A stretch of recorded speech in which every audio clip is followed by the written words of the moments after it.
You're caught in a storm of noise, but you don't have to be. The world screams for your focus, demanding your eyes, your heart, your mind. Every notification, every post, every crisis that's not even yours pulls at you. It's relentless, isn't it? That tug to react, to care, to scroll just one more time, because maybe this time it'll mean something. You feel the weight of it, the way it drags you into drama, into envy, into a chaos that's not your own.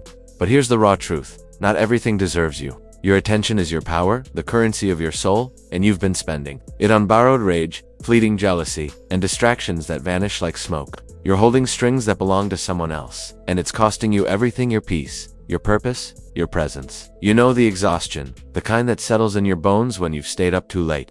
Phone glowing, chasing something you can't name. You've swallowed every critique, every whisper of gossip, every alert that dings louder than it should. You thought reacting would prove you're alive, that responding fast enough, loud enough, would make you seen, would fill that quiet ache inside you, but it didn't. The emptiness lingered, the betrayal didn't heal. The ache only grew deeper, like a wound you didn't know you were tending. You're not alone in this. The world is designed to keep you tethered, to make you feel like every headline, every update, every highlight reel is your story to carry. You scroll through lives that aren't yours, comparing your raw, unfiltered reality to someone else's polished frame. You rank yourself against their filter, not your own soul, and before you know it, you're despising them for their freedom or despising yourself for your chains. That's the trap. You're bleeding in silence while everyone else shouts for your attention, and you give it. Because what else can you do when the world never stops? But what if you could choose? What if you could decide what gets to touch your mind? What gets to live in your heart? What if you could stop confusing busyness with purpose? Stop defining yourself by what you resist instead of what you create. There's a cost to giving your attention away unwisely, and it's paid with everything that matters. Your calm erodes when you let every ping pull you under. Your presence fractures when you show up for everyone else's chaos, but forget your own becoming. You start to lose the thread of why you're here, what you're building, what you're meant to feel when no one's watching. The projects that once lit you up feel shallow now, hollowed out by too much noise. Relationships that used to hum with life feel dusty, drained by the glare of too much look at me. Something inside you dims, though you never meant to let it. Maybe it's your dignity, maybe it's your depth, maybe it's the ability to feel deeply without spilling yourself into everything. You're not just tired, you're eroded, worn down by the slow drip of caring too much about things that don't deserve you. But it doesn't have to be this way. You can choose.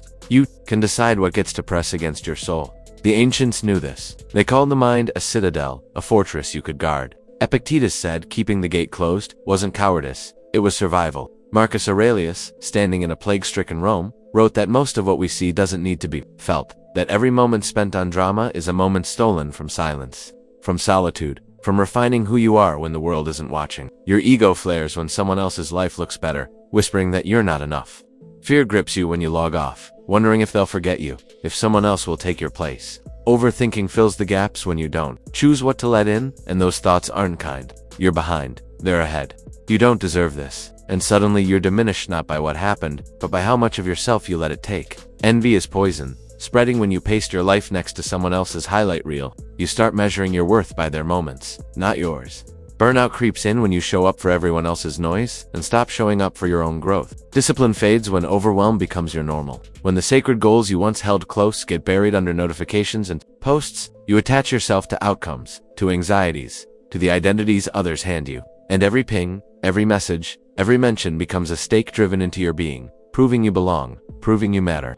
But belonging doesn't come from reactions. Depth doesn't come from reposts. Stillness doesn't come from notifications. You wake up with the same questions, the same ache, the same emptiness that whispered to you in your first silence. And yet, that same silence, raw and unfiltered, can save you. Imagine a river, your river. When you let everything through a pin, alerts, demands you break the dam, and your current loses its power, its clarity, its direction. But when you choose what to let in, you preserve the river's strength. That choice is freedom. This is freedom. It's not about right or wrong. It's about intention. It's not about ignoring the world. It's about protecting your field, cultivating space for what deserves you. The projects that wake your soul, the people who stay when the noise fades, the quiet routines that build you in secret until they echo in your presence. It's about saying no to most things so your spirit can say yes to the few that truly matter. Zeno, teaching on a painted porch, said the goal wasn't happiness, it was tranquility. A mind unmoved even in the fire of chaos. Marcus Aurelius said not to let your mind be weighed down by other people's stories. He wrote that to survive an empire's collapse, to stay whole when everything else broke apart. You can survive your own empire falling, but you must not fall with it. You must choose your vantage. Every time you scroll past your edge, every time your chest tightens at a headline, every time your thoughts get hijacked by someone else's words, you're at risk of giving your attention away, and attention is the currency of your life. You can't get it back. Once you lose it, you trade your story for theirs. You become a shadow in someone else's script, but you don't have to retreat into silence forever. You need engagement, connection, life.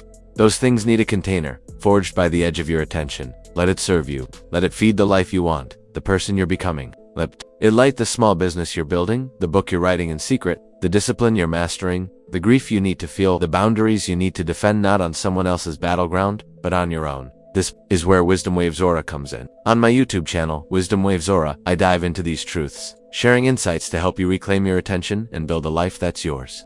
It's not about escaping the world, it's about choosing what gets to shape you. Every video is a step toward clarity, a reminder that your mind is your own to guard, your life is your own to create. Subscribe to Wisdom Waves Aura, and let's explore this journey together, cutting through the noise to find what matters. Your attention is finite, but its power is boundless when you wield it with care.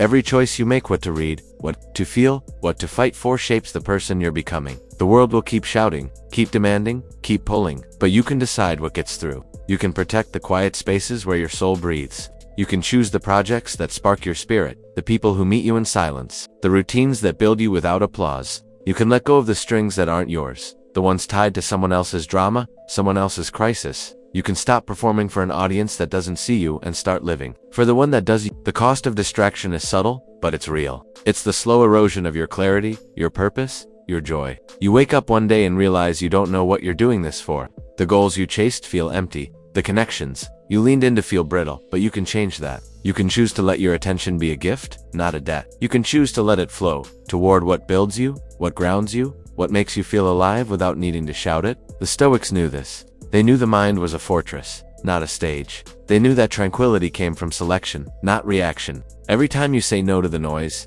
you say yes to your own voice. Every time you turn away from the chaos, you turn toward your own becoming. So start now, right here, right now. Look at what's pulling at you, the notifications, the headlines, the endless scroll. Ask yourself, does this deserve me? Does this feed my river or drain it?